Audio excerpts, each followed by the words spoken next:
Ladies and gentlemen, welcome back to the True Life Podcast. Hope everybody's having a beautiful day. Friday, we made it.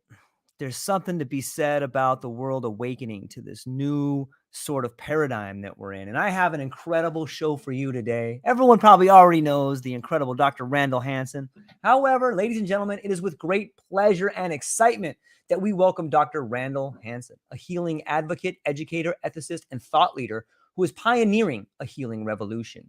Driven by a profound commitment to helping the world heal, Dr. Randall's groundbreaking work is redefining the way we perceive healing, particularly in the context of trauma and personal growth through the intentional use of psychedelic substances and plant medicines.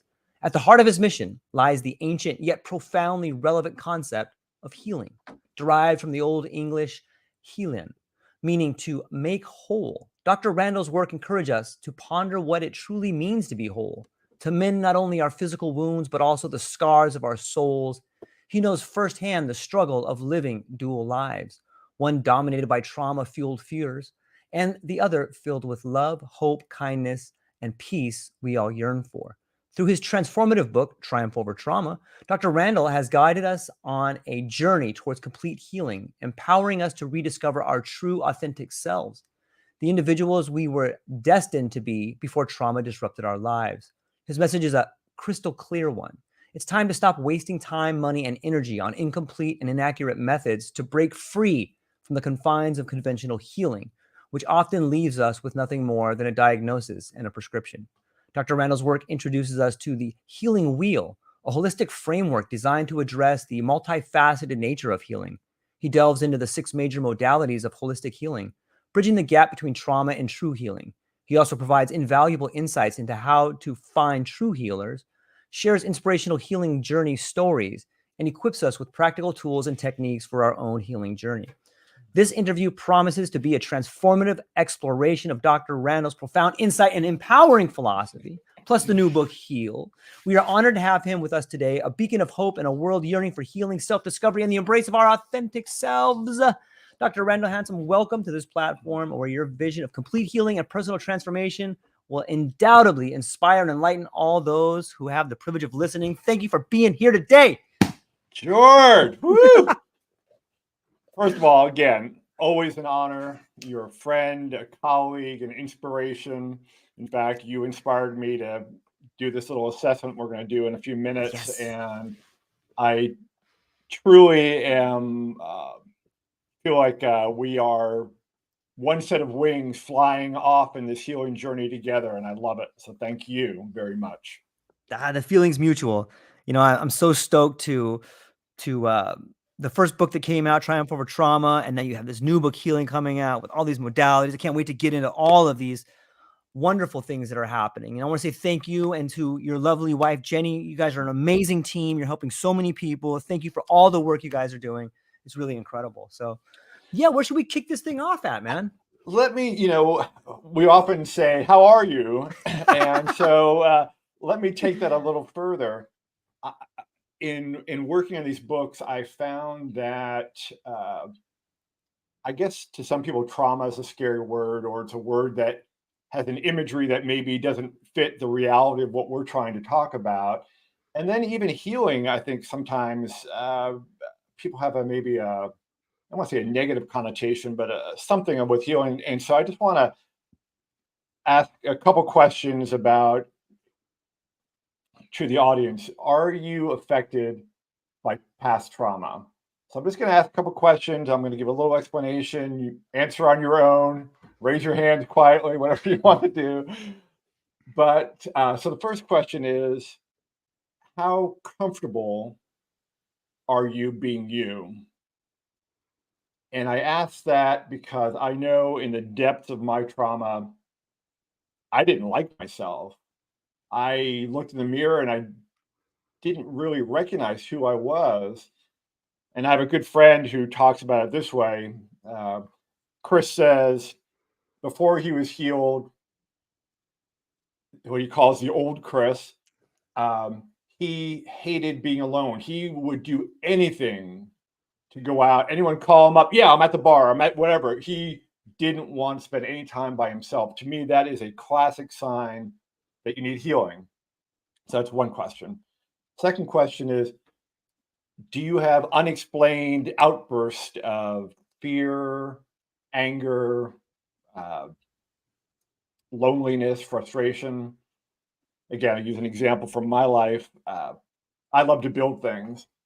And in my deepest traumas, if I was working on a cabinet or a piece of furniture, I can't tell you how many pieces of wood were mashed to bits or a hammer thrown across the room. Again, not normal behavior. So again, that to me was a sign of that experience. Uh, the classic one for me: do you hide yourself behind what I call a mask? You know, are and better, a second follow up to that is, do you even know the face that's under that mask? Uh, I had a mask that was the good husband. I had a mask that was the father. I had the mask that was the going out drinking with my students. I had a mask that was the good professor. All these different masks I wore. And I actually, at some point in the real depths of it all, lost my true self. I didn't know which was a mask and which was not. So again, if you wear masks, that's probably a sign that you have trauma. And then the last one I say, there are a couple more. George, I know you'll put the link on the show notes, but the other one is, do you have moments where you just feel shame and resentment and you don't know the reason for it? That's typically what we call being triggered by something. But if you're getting these unexpected reactions from something that's a fairly normal thing, maybe someone just asking you a question and you just have this crazy reaction to it, that's probably a sign that there's some trauma in you. And so I just want to get that out there because I just feel, I don't know, we talk about this, that I'm trying to start this healing revolution, or I'm trying to join with many others on this healing revolution. And I think the part of it is we just need to get over that the vast majority of us have some sort of trauma in our past, whether it's a trauma of some kind of hurt or abuse that was done to us, or trauma of love or goodness that was withheld from us. And if we're not living our best lives, if we're not happy with ourselves, um, or having these kind of reactions, and I think it's just so important to find that healing. And of course, the first book was all about psychedelics as this emerging tool for healing that is so powerful, so profound, and can do so many positive things. But in the process of writing the book, I also found that so many people were using other things, either in addition to psychedelics or separate from psychedelics. So that's where the impetus of the new book came from, to say, if people are still a little scared of psychedelics, and yeah, there are other healing modalities you can do either with or without psychedelics. And so that's where we are today. And I love you for allowing me to have that little kind of intro to ask people how they're doing. How are you really doing? How are you feeling today? And maybe today is the day you say, all right, I'm going to take that first step. I'm going to find out what's a healing journey and what it takes to get on one. Yeah, I love that. There's something to be said about us beginning to live our own authentic lives and waking up to what it is that we're not happy about. Whether it was your parents being divorced, or maybe somebody that you love died recently, or maybe you're in a position that you don't love to be in. And so often we take out these things that we have been taught on the world around us, whether it's our relationships, our family, our job place. There's like this I think it was Alfred North Whitehead who talked about the fallacy of misplaced concreteness. And it's this idea that we can move that to anger. A lot of times our anger gets shifted. If you're angry at your wife or your husband or kids, sometimes you take that into the workplace and you ruin those relationships. But it begins with you, right? Yeah. Waking up to this trauma that happened to you and asking yourself, why do I feel this way? Why am I unhappy? That's like that's like rubbing your eyes when you wake up. And all of a sudden you can start to get a clearer picture of like, hey, maybe I can work on this. And when you start working on that, things start to get better. And then the more you really begin to understand why you feel the way you feel, the better your relationships get, the better you get in the workplace. And maybe you could, I think we touched on this a little bit, and I love that intro. Like, what does it mean to be truly whole? And like, how can we assess our own sense of completeness, considering, the etymology of healing as to make whole? Yeah. Well, first of all, when I just love this idea of wholeness because, and that's why the whole holistic healing, because if you're truly healed, you do become whole. And we talk about trauma creates a shadow within us. We call it the shadow self. It's I don't, it sort of sounds like a bad word, but it's sort of like the garbage dump in a way of where we put all the negative stuff.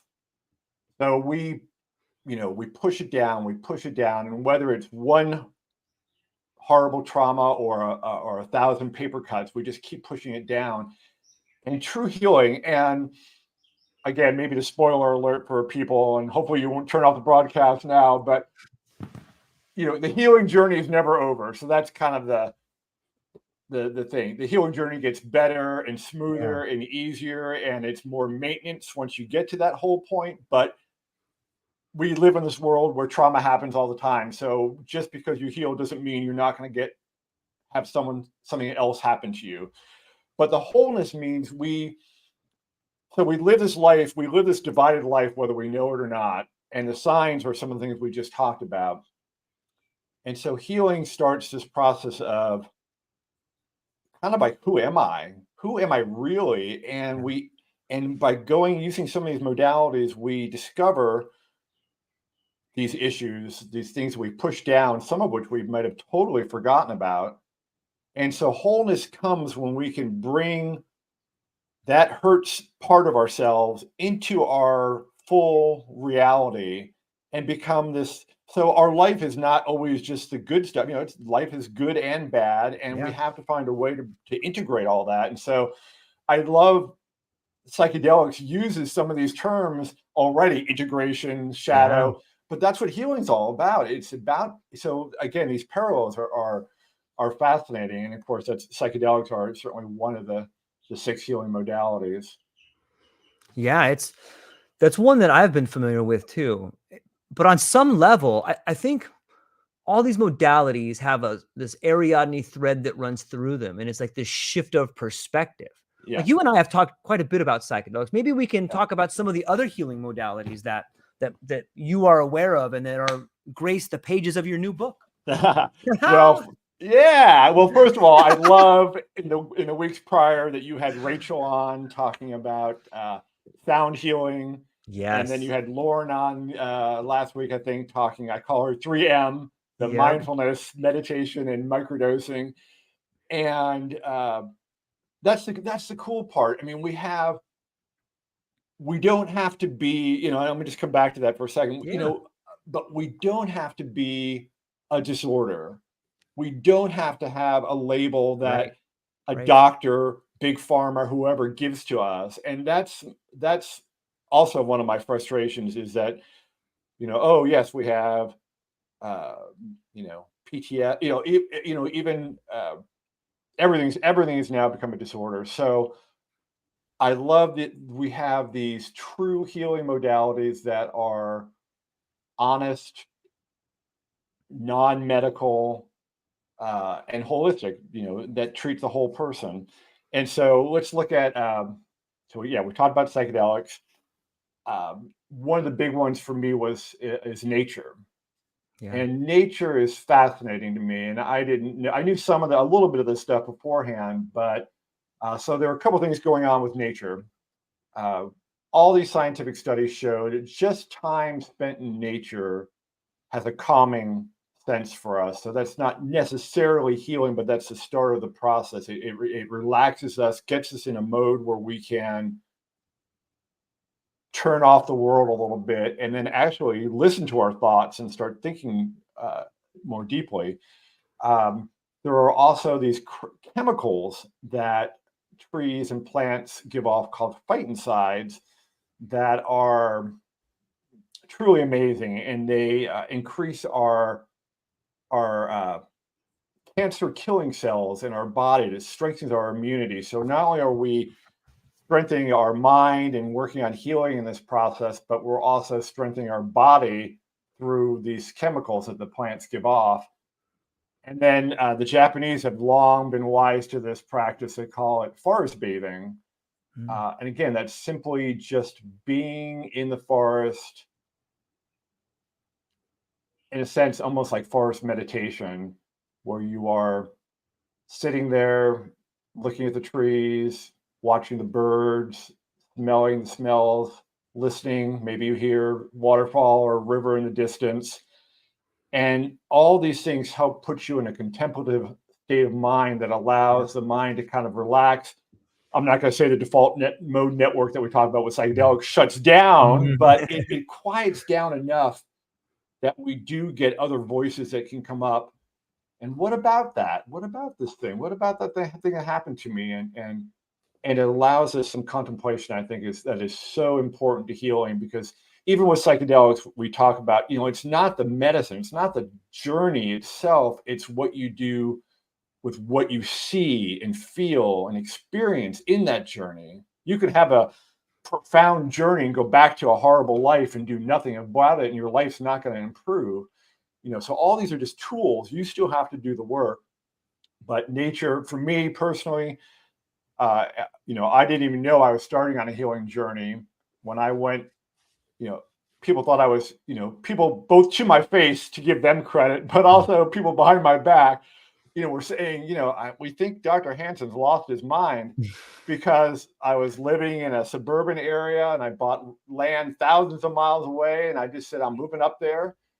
And I didn't know why. I just had this, again, intuition, this call, the creator, the universe, whatever you want to call it, greater power. And I found a vast majority of my healing spending long hours every day in this forest that I thought I was helping the forest gain its health back by cutting down dead trees and diseased trees, and really the forest was bringing me back to health. And so that's the cool part about many of these healing modalities. I think there's a neat give and take between them. So that to me is nature. There's just so much beauty in nature, and we're so far disconnected from nature. I mean, you're not. I know you live in a paradise. I kind of live in a paradise here, but so many people in the concrete jungle, they just, don't know the healing power. We have all these plants, all these native plants that we've lost their meaning. I'm not even talking about the plant medicines themselves, which are amazing, but yarrow, people call weed up here, and it has all sorts of healing elements to it, including one that's sort of a natural Novocaine. So if you have a toothache, you can put some of the root in your gums, and it naturally numbs it. So nature is healing in the way also that we need to be reconnected with nature. But I'll also, I'll just add one quick thing. Yeah. But you don't have to go to a national park or a national forest. If you live in a city, and especially if a city, something like, I think about New York, which was so smart in building Central Park in the middle of the city. So there's a respite for people.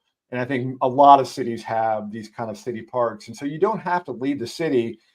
I mean, it's wonderful if you can take a trip and go to the national park or a national forest, but you can just go to this park and just sit in a bench and still have that nature healing. Yeah, I love it. There's a certain sort of language and symbiosis that happens. And when you talk about you moving and you go to the forest and you're cutting down these dead trees, and you think you are in some way, you are helping nature. But isn't it an amazing way how nature is telling you, like, hey, maybe you could cut down some of your old dead ideas. If you want the new growth, you got to get rid of this old growth. Yep. And we can see ourselves in nature. And like you said, you don't have to be at the Yosemite National Park. It'd be awesome if you could go. But if you just take time to sit out in your own garden, just contemplate what's happening out there. Take a deep look at all the plants and the trees around you. I think you can do a lot of learning. Jeremy Narby wrote a book called The Cosmic Serpent. And in that book, he talks about the language between people and plants, and how if you just observe the ecosystem of the plant, I think that, and in that book, they talk about how you can learn a lot about the ecosystem of yourself. And I think that nature is constantly trying to communicate with us, but we're so closed-minded sometimes. We've been so conditioned from such an early age that we have forgotten the language of nature. But it's innate. We speak it, and if you just sit yourself with it, you'll pick it up and you'll start learning. Nature is a very powerful modality. Yeah, and if you think, we never think about what's below the surface, but if you think about the roots and the mycelium of the mushrooms, all these are a relationship. The trees are connected, the roots are connected to each other, and they're helping each other. And it's a great way of thinking about us as people. Our roots are intermingled, but we've forgotten that. We don't look below. We're not. Some of us are helping each other, and that's a wonderful thing. And I hope that's another goal of my idea with healing, is because once we're healed or on that healing journey, we look around at our neighbor or our friend, and we put out a hand, and we say, hey, let me help you heal. Yeah. And so there's that connection. There, our roots are now coming together again. And there's so much we can learn from nature about that process. And of course, even now that we're in fall, the whole cycle of nature, birth, this glorious summer of life, fall, time of preparing for death or renewal, and then winter, the dark season of reflection, but also joy for some people. I mean, I love seeing the snow on the ground, and then of course then the hope for spring, and the whole process starts again. So there are lots and lots of lessons from nature. Yeah. And I've only begun to think about this pattern recently, and it's kind of been on my radar. But when we think about the cycle of seasons in our life, the more that I think about it, and maybe it's because of the journey I'm on and people like you that I'm speaking to, but it seems like we're spiraling up. It doesn't seem so much as just this plain wheel of, the dark night of winter, spring, summer, fall, and it starts again. It seems like we're moving up. When winter comes, some of the bad ideas die off, and spring comes, new, better ideas. And so we're moving forward. And like all of a sudden, I like the way you expressed us healing each other, like the roots. It seems to me like healing is becoming contagious. When you're writing these books, when you're talking to people, hey, I felt this thing about me. Now I'm going to help this person. It's like each one teach one. We're reaching back and we're helping that next person up. And, that sort of pays huge dividends once you reach a critical mass. Like, we're helping everyone up. We've gotten here. Okay, turn around, help that person up. Here's the secret. There's no longer this tight constraint on information that so many people held tight because they thought they needed it for themselves. But look, the more you spread it, the more the garden grows. And I think that's what the new book Heal is doing, man. It's this contagious medium to help people. It's beautiful. I love it. All right, Jared, I'll hire after the show. We'll talk about your fee for hiring you to be a publicist. But you're right. I love that uplifting that you just said, because it's such a beautiful thing, and it is. And the other thing about healing is it just makes us lighter. We're not so. I mean, I know we talk about grounding, but in a sense, that's a different thing. But it just makes us lighter in our souls, in our bodies, in our hearts. And lighter means we want to help people. We want to share the news. Yep. So I love that. The other thing I just want to mention, I think it was, I can't remember which podcast it was. I think it might have been Lauren, but I apologize if it wasn't. But I think she said something like, or maybe you mentioned on her, but anyway, one of you said it about how we're all co-creators of these stories. And that ties into just what we're talking about here with these roots, with these connections, with the hands. We are helping each other with our healing, but also with our stories, and building better stories with that true, and they lived happily ever after, which most stories don't, but we can with a healing journey. Yeah. I see the shift too, where we're moving away from our individual stories into that, like, we're one giant story. And maybe at the end, it will be a happy ending for all of us, but we have to get there. And the happy ending, I think some way, I think we're at this, threshold guardian, if I can use a term from Joseph Campbell's stories, where, we've had the call to action, and now, like, we're facing our first threshold guardian of, like, you guys have to stay in this form, and you have to work like this, and you only get this much money, and there's inflation, or all these wars. Like, okay, time to bring it together. Let's huddle up, everyone. Yeah. We don't like this. Let's change it. How do we change it? Well, one way we change is by everybody working on becoming the best version of themselves and being honest with themselves. And, it's fun to, I guess that brings me to a question of like, how can individuals reconcile the dual lives that often result from trauma? One filled with fear and pain and the other filled with love, hope, and kindness. Oh, great question. And I just want to let's go back to the other thing you said about lies, because I think we are master liars to each other, for ourselves, not necessarily to other people, although oftentimes it spreads to other people, but we are really good at lying to ourselves. Everything's fine. It'll be better tomorrow, or I don't care. And again, to me, that's just a sign of trauma or denial. I mean, I was that way. Even in my craziest moments, and oh boy, let's just say, I'll, be honest. Everyone hears parts of my story anyway, so. Let's just say one evening, deep in my trauma, after closing a bar down, sitting in my truck, and a police officer comes and knocks on my window. I have no idea where the police officer came from, and says, "Hey, what's going on? What are you doing?" And I'm like, I'm Dr. Randall Hansen. Why are you, it's full of ego, and so in denial. And luckily the police had a pretty good relationship with the university, so he didn't get too offended by my ego, and he sort of let me go with a pass. But it wasn't doing it. I was just sitting in my truck. But that denial, I spent the next couple of days saying, oh, that damn cop, what was he do? What was his problem? Oh no, it was my problem. But I didn't see it. So you're right. So that's the hard part of the journey to me. The hard part of the journey is facing that dark side, facing that side that used to having negative reactions because the trauma has just loves that, that those hidden pockets of fear, guilt, shame, resentment, all these things just love to flare up. And so in a healing journey, there will be tough times, whether, again, psychedelics call it challenging, tough. But the good news is, the more you reconcile these issues, and you're not going to handle them all at once. I mean, that's a nice thing. It's a journey. It's not today I'm going to tackle everything, and be overwhelmed. And no, it's just one little thing at a time.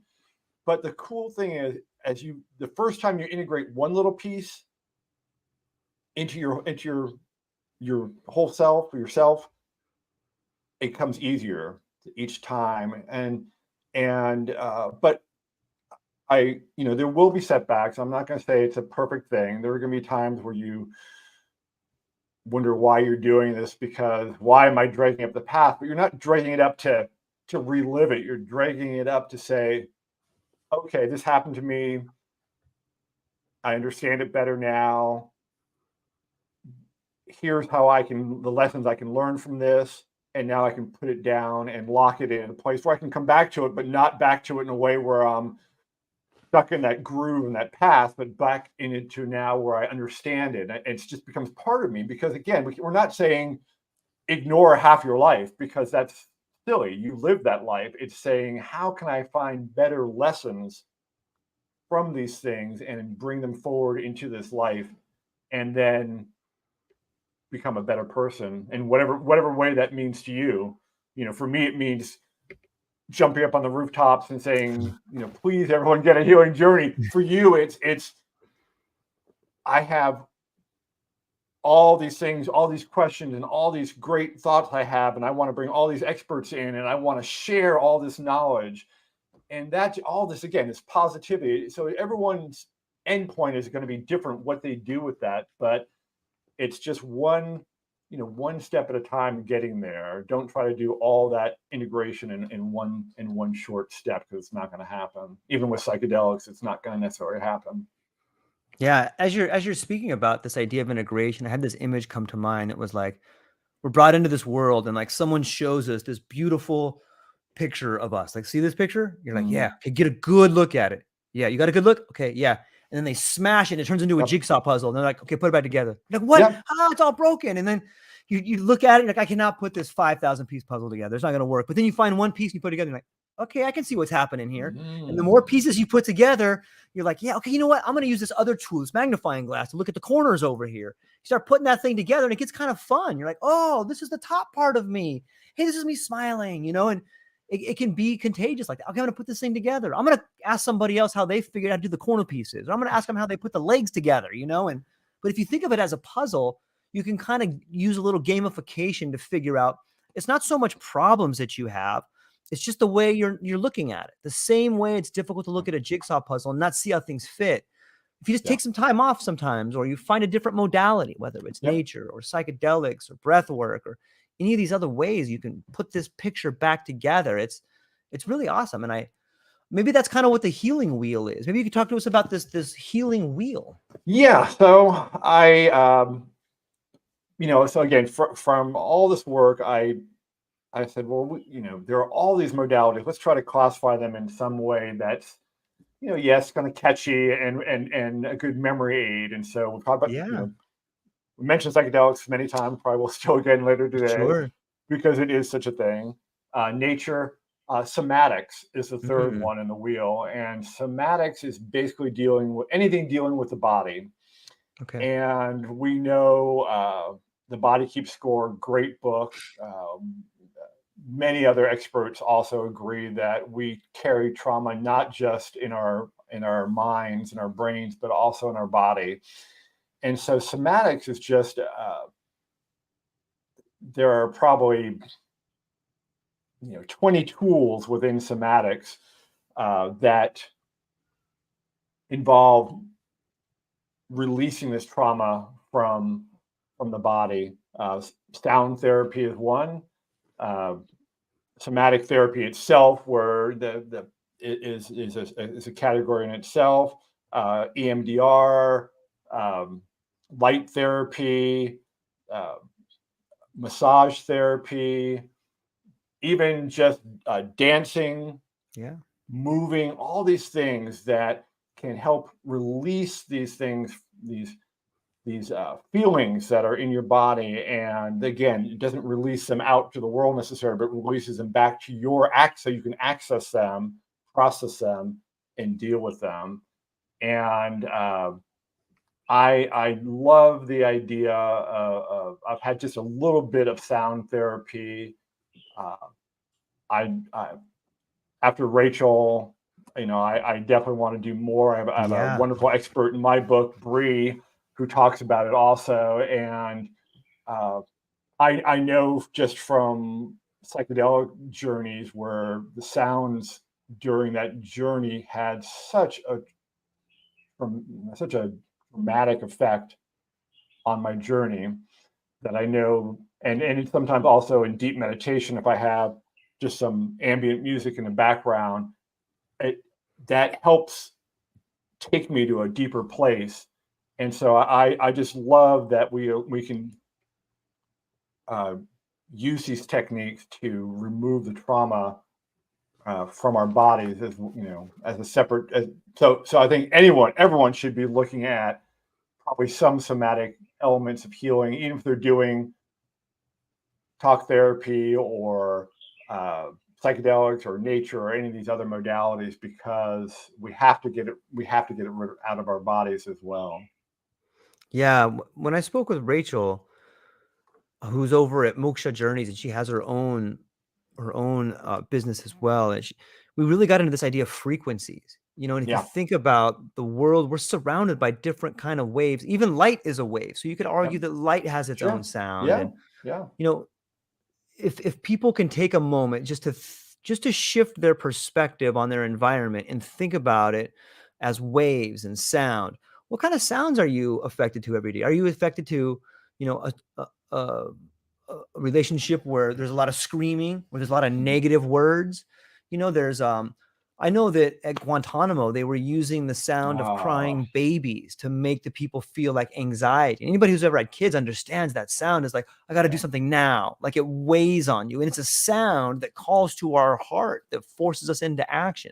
So if we know that to be true, then might that also be true about other kinds of sounds, positive sounds, like different kinds of hertz? And there's even different sorts of harmonies between the planets that people found the chords through. And we see this idea of sound that goes all the way back to the ancient Greeks and even before them. And some of the ohms. Isn't it interesting that when we hear people say om, the word home is so similar? Like there's a lot of things that we may have forgotten about that come from the idea of frequency. And another thing about frequency. Yeah, go ahead. Yeah, I was gonna say, and we are, energy and water. Yes. And so both those things are going to be affected by vibrations, by sound, by frequency.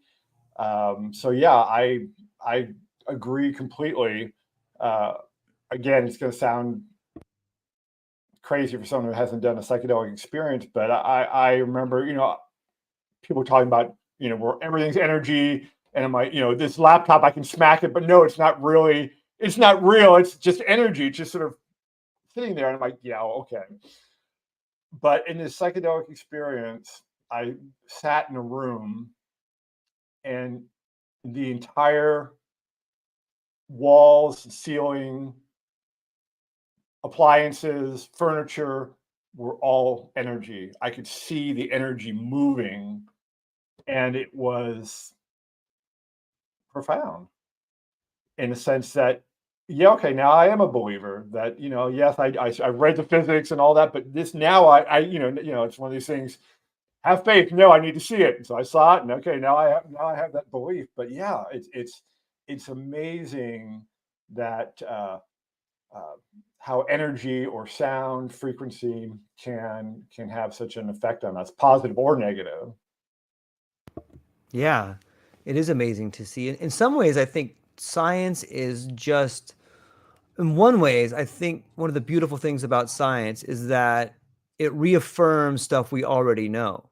Like, yeah, we can communicate to each other without any words. Like there is this sort of telepathy where I know if you're feeling sad. I know if you're feeling happy. I know that there's a problem without even just looking at you. Like there's this communication that's happening. And that's back to the idea of energy. Like you can see it. You may not notice it at all times, but you can see it and feel it. It's maybe this brings up the idea of spirituality. Like what is the relation to spirituality and wholeness? What do you think? Yes, that's the next modality. Thank you, George. I love spirituality because I put in my classification, I put in spirituality, I put meditation, prayer, mindfulness, and even affirmations, because again, I think we are spiritual creatures. What's that classic quote? Spiritual creatures living a physical life, or whatever. Something I can't remember right now, but we are spiritual creatures, and sadly, I think, and not to offend people, but sadly, I think religion, organized religion, has really hurt us as spiritual beings. It's turned off a lot of people. Most recent studies show that organized religion is way down, but people feeling they call themselves spiritual beings is way up, which I love, because to me that's a sign of healing also. So we can be, we have a soul, a spirit, whatever it is, and that spirit's in nature. It's everywhere. It's the universe. It's the creator. It's divine. It's God, Allah, Jehovah, whatever people call it. But and I think when we're disconnected from that feeling, when we think we're just alone, this is one life and we're done, and I don't care about you. I'm not connected to you. I don't know who you are.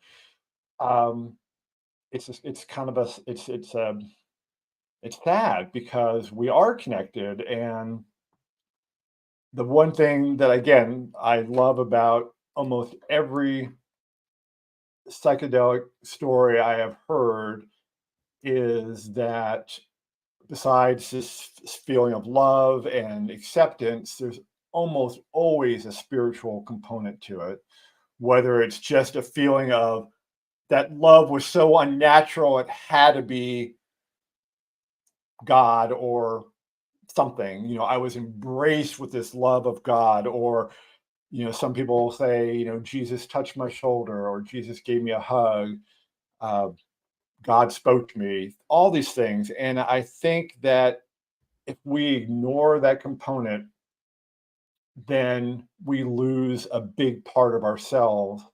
Uh, a quick example for me, um, I was raised Episcopal, loved being,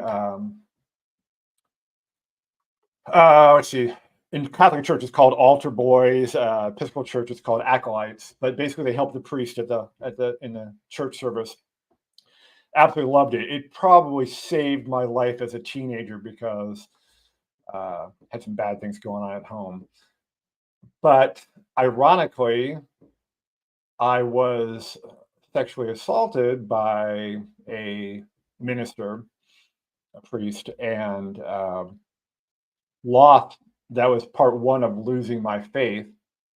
And again, this misconception of my own that I tied spirituality with religion. So I tied some man's action and said, God, there is no God. If you can't protect me against someone who you've chosen to be a man of God, so to speak. And so I was separated from, I was that lone wolf. I was, you know, and to me, spirituality is also community. And so I felt I just was alone. And so I regained, through this nature healing, I also regained my spirituality. At first, it was just the spirituality of nature. Oh, yay! Kitty wants to hear.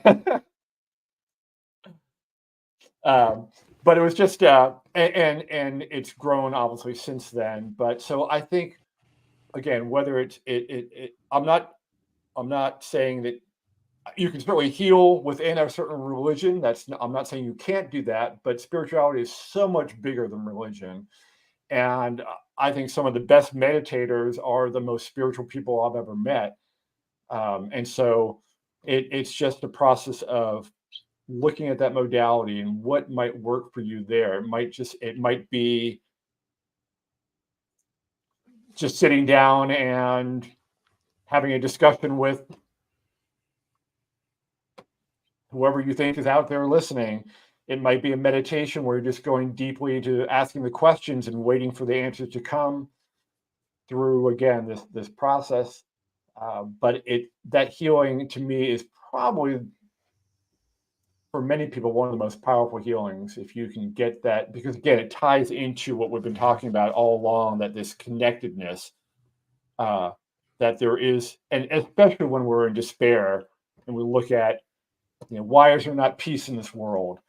Why are there still wars? Why are we destroying the rainforest? And a million different things we could talk about, all the negatives that are happening, as you mentioned earlier. But the spirituality says there's a greater good, and what's happening here is caused by man, by people, not necessarily by the greater good that's out there. Again, whatever we want to call that spirit. So I think spirituality is something that just truly brings us together in community if it's done the right way, not if it's done in the dogma of religion that says my religion is better than yours.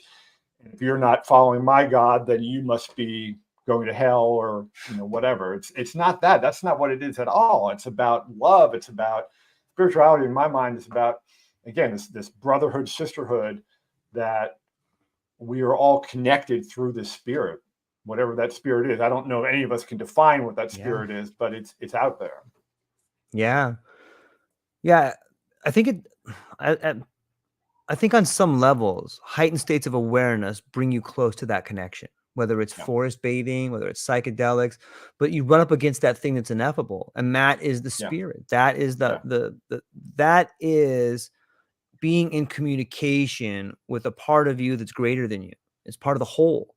And Yeah. like, just, you know, it's like the moth flying into the blue light. Like, I'm going to make communion with it. And zap, it's gone. You know what I mean? Like, does it die, or does it get absorbed into the wonderful blue light that is its magnificent essence? You know, I don't know, but like, but you're drawn to it, and like, you know, it's there, and it calls to you on a level that speaks to every cell of your body, and it is powerful. Like, you realize, the moment you realize you're part of something greater, then you can begin to understand that this thing you can't let go of, this trauma that plagues you and hurts your soul, is like, it's necessary on some level. And I don't know why it's necessary, but for growth, it's necessary on some level. And that allows you to begin thinking about it differently. Because when we're so consumed by the pain, you can't think about anything but the pain. Yeah. And it's the beautiful tragedy of our lives that unfolds in front of us. And it's painful and it hurts, but it's necessary on some level. I recently came to the conclusion, to the question that was always asked me, George, is that really necessary? The answer to that is yes, it's imperative. Yeah. Two things come up from that. One is I love what you said. I can't remember if it was on a podcast or me personally or whatever, but and others have said it now to me too, and it's something I think the world needs to heal and hear. Yeah. And that is, you said that your greatest trauma has become your greatest gift. And wow, I think when you're in that trauma, there's no way in the world you can ever see that, ever, because you are so deep in it. But if you can get through that, and so that's what I talk about, that mountain sometimes is like insurmountable. It's like Mount Everest. I'll never get up there, Yeah. or I'm gonna need breathing and a camel or whatever to get up there. But once you get up there and you can see the view, you can say that was a gift. And if that could be the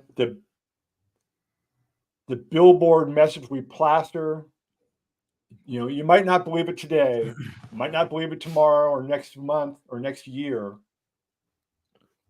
but true healing is when you can look back and say, it's a gift because this is how it's transformed my life, my worldview, my relationships, everything for the better. And I just thank you for that gift to me, because wow, I mean, so that's one thing. Thank you. The other thing I just want to get back to the puzzle, because I swear, George, you're going to drive me crazy because you always give me like 20 ideas in each podcast. But I love the puzzle metaphor, because the other thing I love about it is I think about, especially people that have experienced childhood trauma, because their childhood is kind of robbed from them. And, until recently, I had forgotten that I had please don't question my sanity here, people. But I had a childhood friend, for imaginary friend, sorry. Imaginary friend, probably some real friends too, but I had this imaginary friend who lived in, I just really recently remembered, lived in this utility shack that was probably like for a power station or something like that. Why he lived there, I have no idea. But he was the friend who always supported me when I was getting punished for something I felt I didn't do, or my parents were fighting, or my older brothers were ignoring me, or whatever. This friend was reliable. And we played games together. And so I just want to say the other cool thing about healing, and this puzzle piece is so perfect, because I think many of us have lost that picture of us as a child. You know, I've really grown to understand inner child work so much more, because we lose, when we're children, think about, we watch 5-year-olds play. They're not looking and comparing themselves to other. They're not saying, oh, you have Nike and I have, Walmart shoes. They're not saying, I'm better than you. They're just playing and laughing and going on the swings or whatever it is. And they're a community together, and they realize, hey, if we all push this merry-go-round, it'll go even faster. And so they're working together. So I think it's beautiful when you can get to a point in healing where you can go back.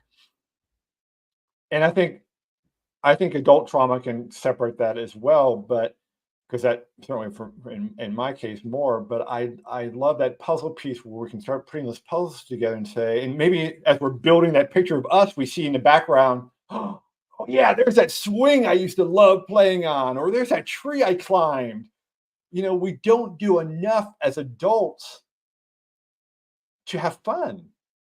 Jenny and I, and since you mentioned her and Rachel mentioned her in the comments, we play a crazy game of ping pong every day almost. And we don't follow the rules. We allow ricochets off the wall, off the ceiling. People would be offended. Table tennis people would be offended by it. But we laugh our butts off. And it is so cathartic, even as we both feel like we're, kind of in a maintenance phase of our healing. That laughter every day is something that brings back that childhood joy and that childhood memory, and just helps stoke. So if we had a bad day, if I got an email, someone complaining about something, or I couldn't find the email I wanted to reply to, 10 minutes of crazy ping pong, and I've forgotten what that problem was. So I love that puzzle. I'm going to steal the puzzle. Sorry, I'll give you a little asterisk for credit. Yeah, do it. Thank you. It's awesome. Thank you for that. Yeah, so often it's that odd piece of the puzzle. You're like you don't know what it is. Like, you don't know what is this? I can't find it. But then you find it and everything makes sense. And I love the idea about it being the swing set. All of a sudden you see the swing set and you go, that's where my sister pushed me off. That's when I fell off. That's when I broke my jawbone. No one did anything about it. You know what I mean? Yeah. It's fascinating to think about. Yeah. And I think that the puzzle speaks to the idea of wholeness as well. Because when you put the pieces back together, now you have a whole picture, and you can look at it and admire it and go, oh, I can see the cat chasing him over here. I remember that, Yeah. It's amazing. I think that it's so true. And, maybe especially in today's era of digital photos, where, at least in the old days, we could get the old, at family holidays, we'd get the scrapbook out and people would look at the old photos. But, I don't think people do that anymore. And it's that puzzle of, reminding ourselves when we complete it, oh, yeah. My mom used to call me her happy-go-lucky kid, which I think is, for many years, I thought was ironic, because I didn't think I was that happy or go lucky, certainly not the lucky part. But as I built this picture, again, it wasn't the puzzle, but now it is. I saw that happy-go-lucky kid, and I remembered that imaginary friend, and I was like, yeah, I want that spirit back in me. I don't want to be this serious adult that takes everything with so much gravity. I want to experience the lightness. That's why, again, one of the reasons I so love your podcast, George, because I look at you ask, especially when you have this question you're going to ask, I can see the little devilishness in your eyes, and then you ask it and you sit back and wait for the explosion. That is joy. That is, you're loving what you're doing. And that's healing to me. That's what we're looking for. That's that inner child that says, yeah, there's a time to be serious, of course, but there's a time for joy. There's a time for lightness. There's a time for reflection. So yeah, thank you. It reminds me, good conversations are so amazing. And one thing that I've learned doing podcasting is that, like, when I get this good question, I'm like, I'm going to ask this person teaching me about a problem in their life, and it's going to help me solve a problem in my life. So in some ways, I'm like, oh, like, it's just so exciting to me to get to speak to so many cool people that are unique and have something to say and have found a way to do something I admire. And I'm just like, wow, I can't wait to learn from this person. And I think if more people took that approach, that everybody you speak to is a master in some way, and they have a secret they're trying to teach you, and your job is to get it out of them. Maybe they don't want to tell you, so you got to kind of be sneaky. You got to sneak up to it a little bit in some ways, but it's such a fulfilling way to help heal. And I always harken back to the Jungian idea that people are mirrors, and the things that you see in people are reflections of yourself. And maybe that's why you gravitate towards certain people, is that you share a common bond, or each of you holds a piece to the puzzle. And if you put it together, then you can both walk away with this tool. But yeah, I think that these modalities are amazing. Yeah, it's a good way to reflect back on that too, that if someone is yelling at you, or scream, whatever, calling your names, it's probably them projecting their pain onto you. It's nothing for you. So it works both ways, that we can learn from each other, but we can also be careful. If someone is not being nice to us, it's probably not a reflection of what we did. It's more what they're going through. And it gives us a chance to give them grace and excuse them and not engage in that process. The other thing I just want to mention, people say, oh, you should be, tell me, oh, you should do your podcast. You'll get more people on the healing journey. I'm like, no. I don't have the skills. George, you do. I mean, and I think part of it is that curiosity, which is awesome. I mean, I have curiosity, but I don't think I could write or develop the questions you do. And you have such a broad spectrum of what you read, which is, again, why I love listening to you and being on your podcast, both, because I pick up books. I do the same thing you're doing. I'm like, oh, that book. Oh, yes, let me write it down. So thank you for that. The other thing I think works, why reflection and all these things work, are the stories, because I think we can not only learn from interacting with each other as we do now, but in reading these stories, we can say, oh, that person got healing that way. Well, they have the same problem I have, so maybe I will try that. Where before I'm, I don't know if I want to try that healing modality. Sounds a little too woo woo, or too out there, or new age, or whatever the reasoning might be. And so that's why, again, in this book, like in Triumph Over Trauma, I have 11 stories and of healing, and I just had to include these stories because, one, I just love supporting the courageousness of these storytellers. And two, there's so much learning that people can get in a safe avenue. They can read this book on their device and the actual paperback. They don't, no one has to see them reading it to fear that they're, whatever problems they have. But these stories, I have two stories, wasn't planned, but two stories from these women that both had Lyme disease. And Lyme disease, I don't know how much you know about that, but it is the most, I don't know, nefarious disease in my mind, because it mimics so many other things. You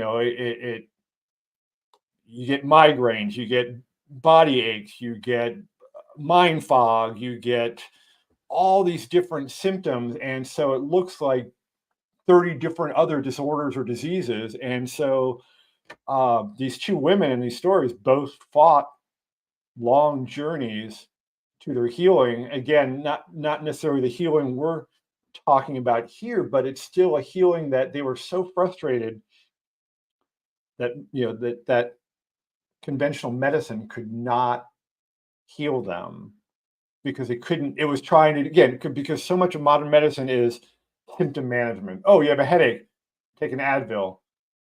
Oh, you're depressed, here's an SSRI. Oh, you have high blood pressure, here's this drug. Rather than what's causing the high blood pressure, what's causing this. And so I just, because Lyme, and I grew up on the East Coast, and the East Coast is where Lyme is. That's why Lyme, especially to me, is is in my mind. But Lyme is slowly spreading across the entire 48 states because of climate change. So it's something that we need to be aware of. So all these stories have lots of little pockets of information and secrets and that come out, open secrets that can inspire people to say, wow, if that person can do it, I can do it. And so I love, that's the other power of storytelling to me, is that not only are we learning and sharing from each other, but that we can take these lessons and incorporate them into our own lives and our own healing. Yeah, I love the idea of storytelling, and I love the way in which you've compiled the stories. Like, how does that happen? Like, how do you find the people that have these amazing stories? And it is, and I think both of the books seem to be like a magnificent puzzle that you have found these pieces and put them together. Like, they all complement each other, and like the people are. I would love to talk to all those people. If we're listening, you guys are all welcome on this podcast. Maybe we could talk a little bit about what the process is like putting something like this together. Yeah, I mean, first of all, I would love to do a podcast with either a couple of the storytellers or a couple of the experts or all of that. Yeah. I think I forget who it is now.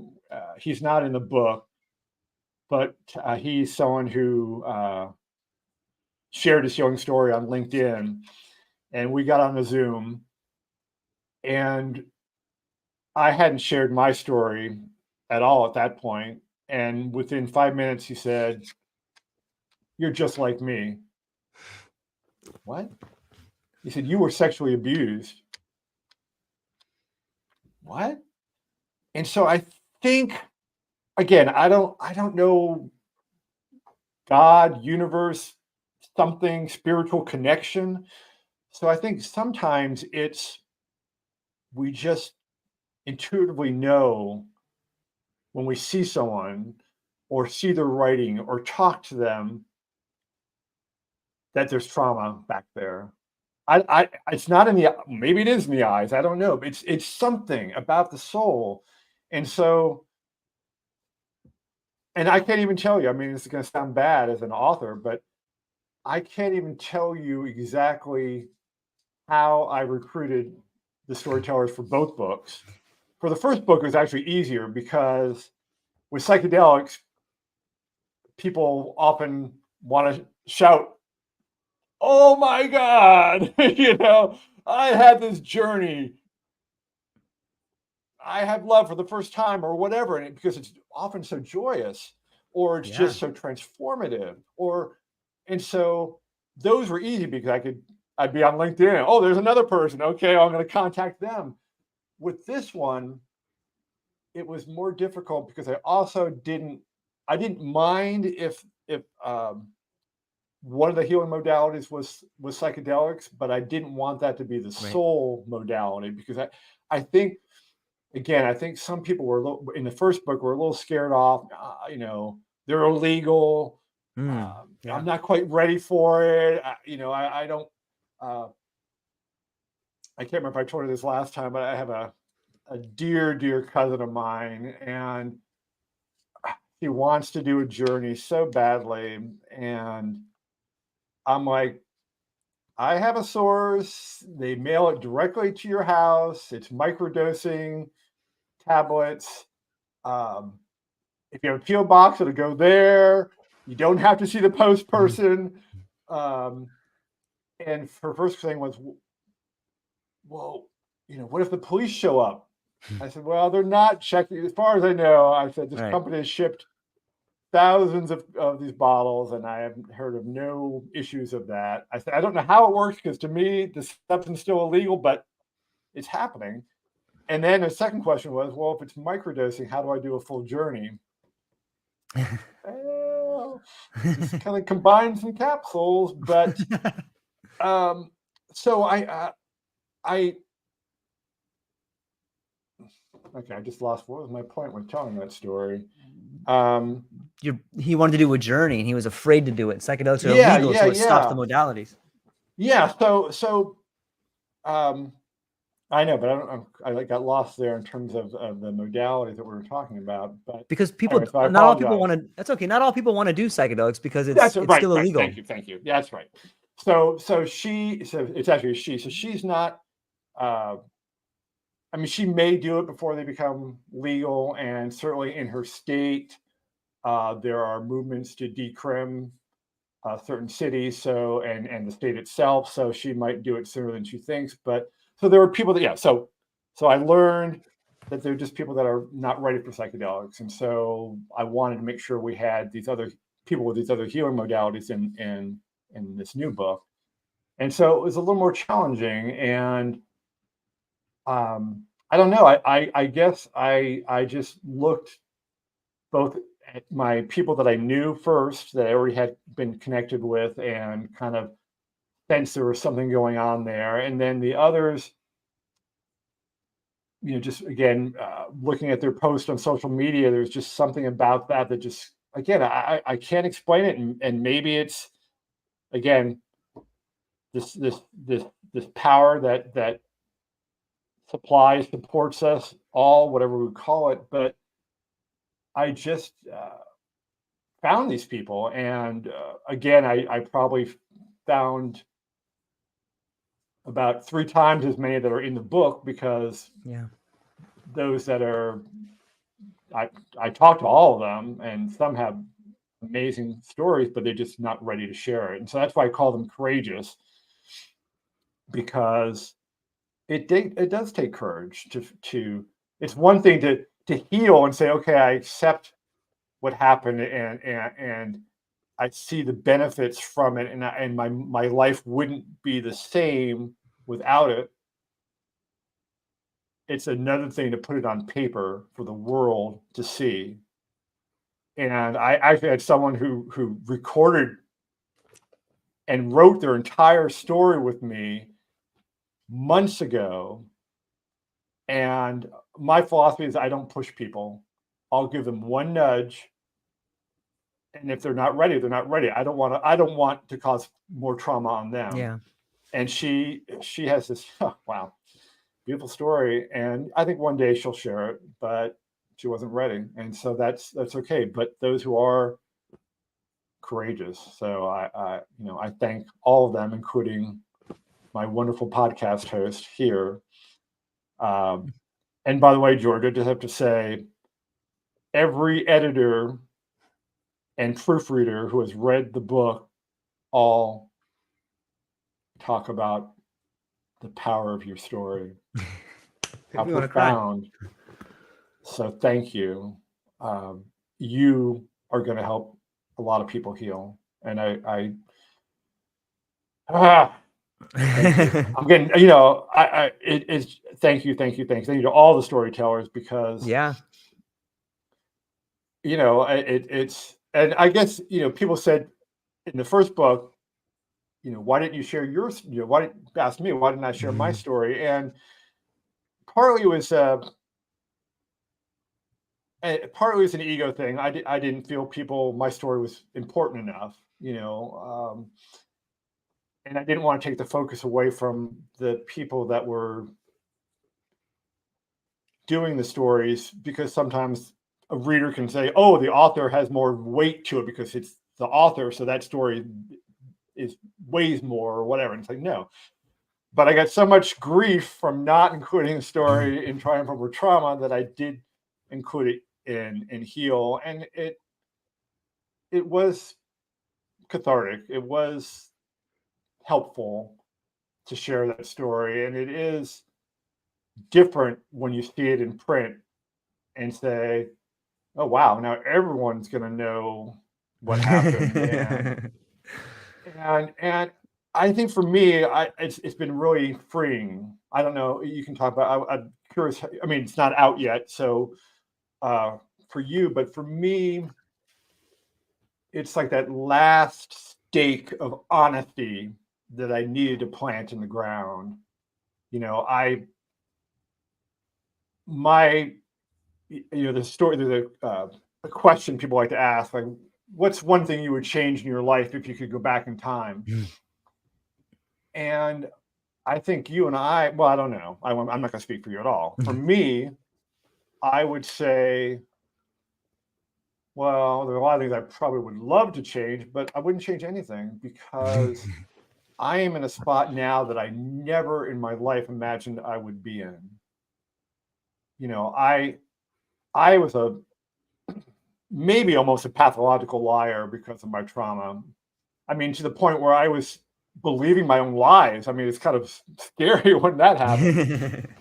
And you know, I was this, not Dr. Jekyll, Dr. Hyde, or Mr. Hyde, Dr. Jekyll, but I was this, you know, straight-laced professional with this deep, dark side that some saw and kept seeping further and further out. And I think it's important for people to be able to see that, you know, we all struggle.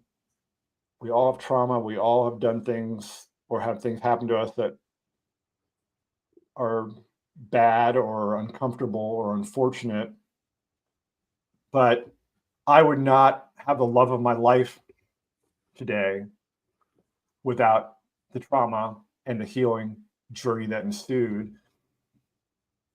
Jenny's the only person in my life that I have never told a lie to from day one. And maybe, I'll just say this, not dating advice, but we started out as friends. And so from the first couple of times we chatted, once we became good friends, you know, we told each other all the crap in our lives, all the bad stuff, because we're like, oh, we're just friends. We can share all this. Yeah. And then we had a chance meeting and that changed everything.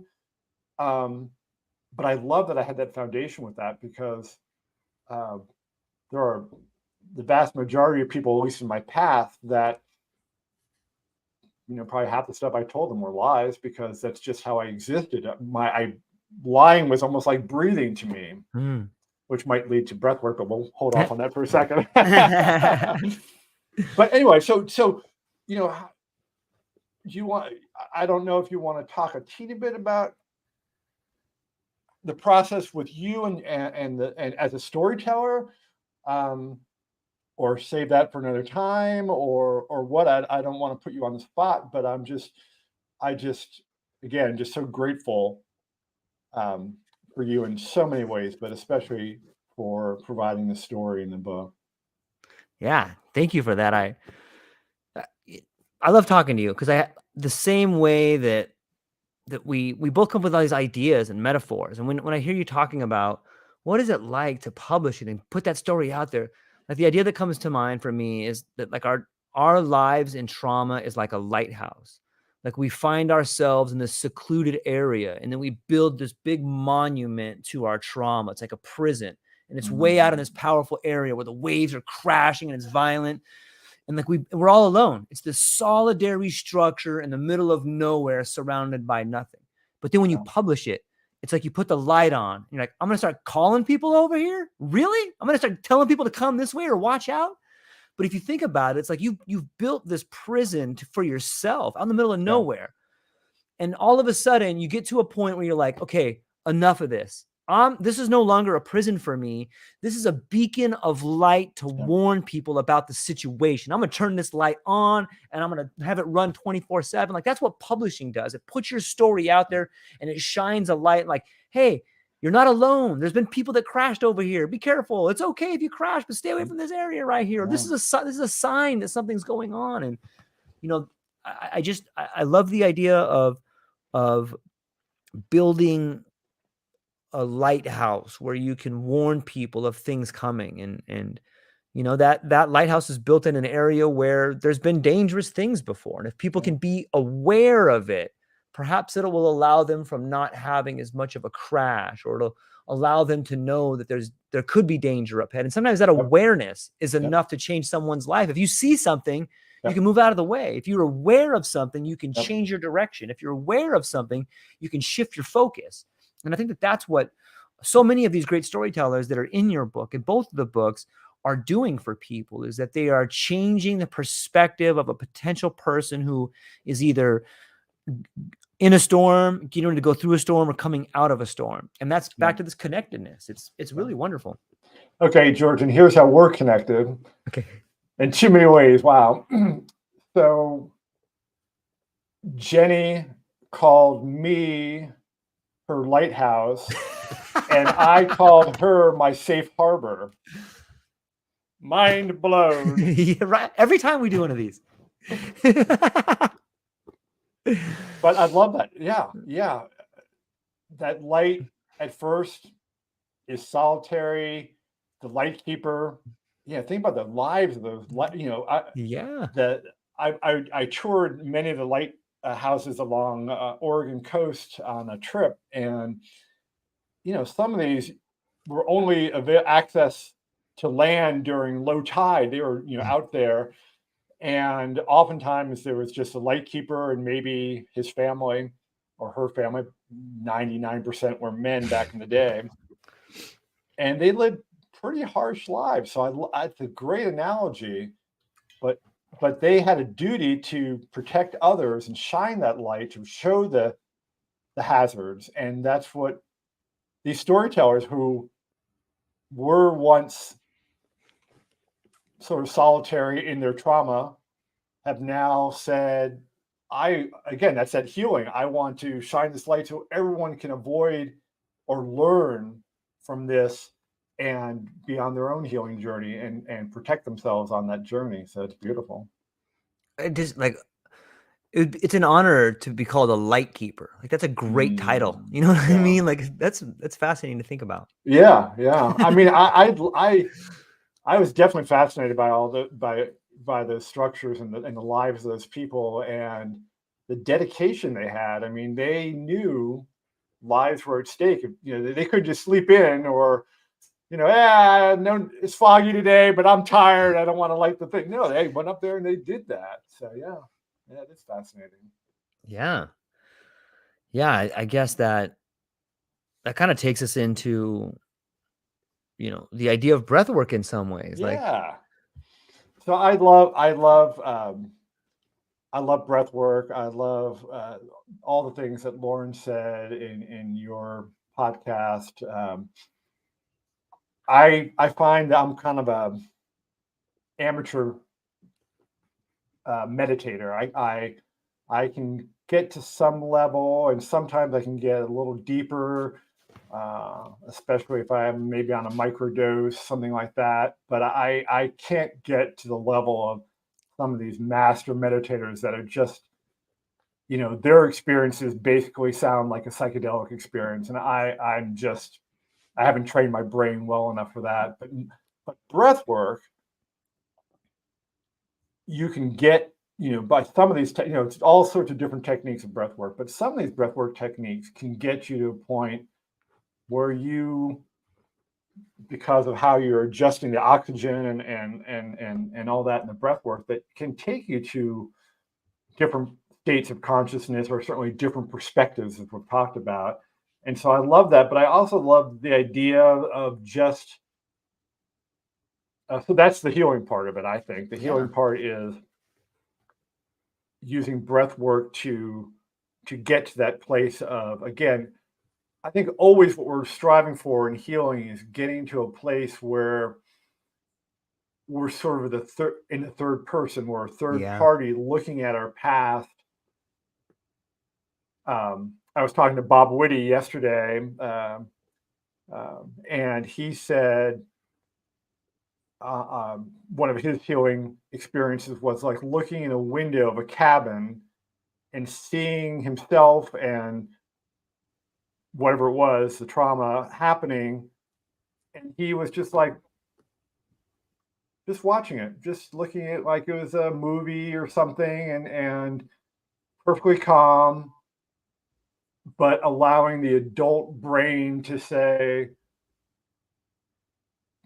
you'd have some grace for his younger self and some mercy for the person that was doing, whatever was happening. And so I think that's when we can get to that point with breath work where we can have that change in perspective. But the other thing I love about breath work is to the mindfulness part of it, that, this is, one of the few automatic functions that during this whole podcast, I haven't thought about breathing once, because we're just, just talking, and the body does it for me. But having conscious focus on breath, again, sort of like that nature healing, it allows us to calm our system down and shut out the noise, and just, whether it's the box method, or just counting your breathing, or deep breath in, holding it, and exhale. There's, like I said, there are multiple methods that are out there, and of course also listed in the book. But I think anytime we can turn off the automatic things in life and focus on it itself, so like breathing, it just allows us to, again, change our perspective, change our environment, and take us to a point where we can have some reflection on whatever it is we're talking about. Oh, which leads me to one other point. Again, another parallel with psychedelics, but I think all healing needs to have intention.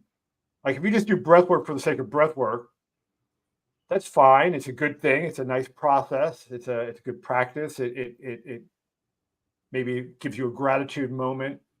But if we set the intention that I'm going to do this breath work to solve something that's nagging at the back of my head, what is this thing? I can't quite put my hand on it. Or, I had this other journey and I saw something, but I need to go deeper into it. So intention is critical in all these healing modalities. I mean, yes, if you go up for a walk in nature and you don't think about it, you're still going to get some of the benefits. But if you have the intention of, I'm going to go sit in my garden. I love that, by the way. Yeah. And I'm just going to be here for 30 minutes and just be with the intention of being quiet, observing nature, feeling, seeing, sensing everything around me while working on this problem. And it doesn't have to be in the forefront, but you have to have that intention, because otherwise you're just sitting there enjoying your garden, which again is a wonderful thing, but it's not necessarily getting to the healing part of it. So thank you for saying intention, because that is critical in the healing process. Yeah. There's something to be said about knowing what you need to work on. Like, that will focus you on the direction, or at least help you see the path. We don't always know what the answer is, but we can start by taking that first step, and that first step will lead to the next one, and so on and so on. And we have great, again, I am not let's say this first. We have Wim Hof and Dan Groff and other great experts in breath work. And so I am not, my goal here with this book, with both books actually, is my goal is coming back to what you said at the very beginning of this podcast, which is I want to take this healing to the world. And I think sometimes people get intimidated by, like, How to Change Your Mind. Love that book. Love Michael Pollan. But I've had many people say they couldn't finish it. The Body Keeps Score. Amazing information in there. I've had a lot of people say they get through half of it, can't finish it. And so there are all these amazing experts out there, but sometimes we have to take it down to a level that everyone can understand. And I'm not trying to downplay it. I'm not trying to say we all couldn't understand Michael Pollan. We all could understand Michael Pollan, but sometimes I guess my writing style is always try to make it as accessible to anyone who needs it. And so I utilize all these experts, and I certainly always try to reference them, because they are the ones who did it. I'm just saying, here's a compilation, so you don't have to do 100 hours of your own research. Here it is in one book. And if you want to find out more, then go to Wim Hof website and learn more there or whatever. But at least you have the basics in this one volume, and it's a starting point for going deeper. There are great books on psychedelics besides how to change your mind. Matt Zeman has a great book, and then there are also great books about personal stories like Shannon Duncan's and Matt Simpson's, Doc Askin.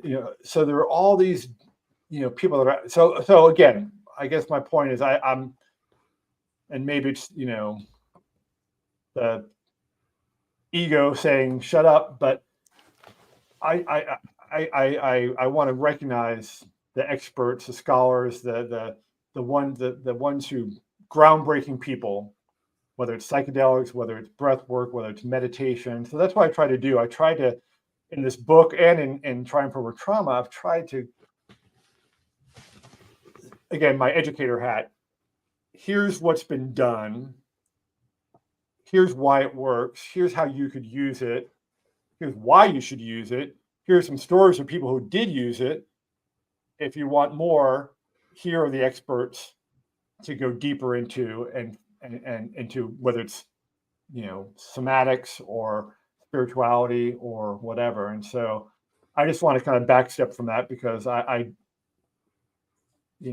that's, I guess, one of the hardest things for me when is it's my book, yes, but it's a storyteller's book, but it's also I have 8 experts in here that actually have contributed to the book, plus then of course the experts that I've contributed by just sharing their research. So it's a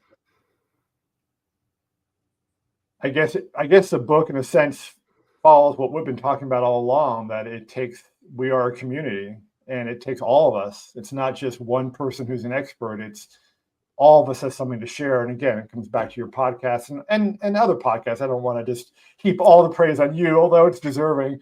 But all these podcasters that are out there about healing and mind expansion and changing perspective and even just educating on all these topics, it's important because we all do have something to say, and all of us have life experiences that have deep meaning. And so anyway, long tangent, sorry about that, but not at all. It's beautiful. I think that your 2 books so far, and books like Rattled Awake, which is a cool series, is yes, that I definitely want to check that out. Yeah, you'll love it. But I think that these 3 particular books that are right on my radar right now is that it goes hand in hand with the revolution of healing, because what you're doing is you're co-creating with people. For so long, the way in which we've worked is this, rugged individualism, or this idea that one person does things, but no one person does anything that's magnificent. Right. But there may be some great things that people do, but everyone has a team around them. Everyone has someone that contributes. And it's like when I see the books like this, like, hey, everyone's getting a chance to be part of the healing modality. Everyone is sharing a story, and we're sharing them together. For so long, it's like we were all alone together. But now we're kind of like co-creating this thing. And when you do that, you're sharing the responsibility. It's the chop wood, carry water as a community, and we're building something together. And I think that your work has been instrumental in this. You're bringing together people's stories and putting them in one place so other people can find them. And you're giving credit to the people that are like, it's like that Pink Floyd Dark Side of the Moon, where the light goes through and then like all the colors come out the other side. Oh, yeah. I feel like you're the prism, and you're just like this light shining through, and then you're like, look at all this beautifulness, So I love it. Dr. Randall. Thank you. I love our conversations. And so when is the book available? Is it out now? When is the launch date? Where can people find it? Give us the lowdown on that kind of stuff. The book is currently pre-sale on Amazon, just the KDP, the ebook, the Kindle book. Right. But I probably in my email right now, I have the final cover design and pages from the designer. So it'll be going press soon, and the actual launch date is November 15th, and that's definitely when the paperback will be available. And it should be available Amazon, Barnes and Noble, and bookstores. It might take a little longer to get to, but we'll see. But yeah, so November 15th is a big day, and if you follow me on any social media, you'll probably get a little sick of it by the time November 15th comes around. But and they can go to healmewhole.com, and there's some free articles already posted up there about healing. There's also a link to the Amazon page, and some other information about the book itself. I'm so excited for it. It's going to be in so many ways. I'm so thankful that I get to be a part of this project. I believe in Triumph Over Trauma was such an amazing book. This is such an amazing book. I can't wait to meet some of the co-authors, and it's always a pleasure to get to spend some time with you. And next time we got to have Jenny with us, because I think the three of us could probably have like a really even more robust conversation. But that's true. Yeah, that's but it's true. fun. We have to twist her arm. We have to twist her arm a little bit. I know. And yeah, well, maybe we can get another podcast before launch date, but let's stay in touch. And okay. I really love talking to you, and I appreciate your time, and I'm really thankful for everything you're doing and how much you care about people. So thank you very much for that. Thank you. I appreciate you, George, and thank you. It's just, someone told me the other day, it's you're a man on a mission, and I said, yeah, I am. I didn't expect to be on this mission, and I feel like as your analogy, I feel like I'm being lifted up by all these co-creators and others, and every time I get someone who said they've healed, it's just like, my heart sings, and that's just what I want. I just want people to heal. Yeah, I'm with you there. So, ladies and gentlemen, the book is called Heal. Is that the name of the book? What's the name of the book? Heal. It's called Heal. Of course, because I don't have it in front of me. That's good. Yeah, Mike, I have all these notes, and now I've lost my notes. Yeah, I know. All right, hold on one second. I have to do it. Yeah. All right, it's called Heal: Holistic Practices to Help Clear Your Trauma, Heal Yourself, and Live Your Best Life.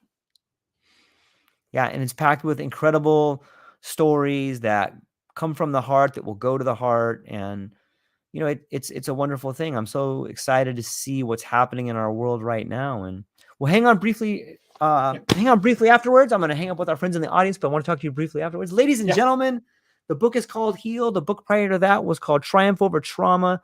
They are a series of stories that will welcome change into your life and hopefully at least be somewhat like a lighthouse to keep you aware of what can be out there, and understand you're not alone. There's plenty of ways to find ways to become whole. And that's all we got for today, ladies and gentlemen. Aloha.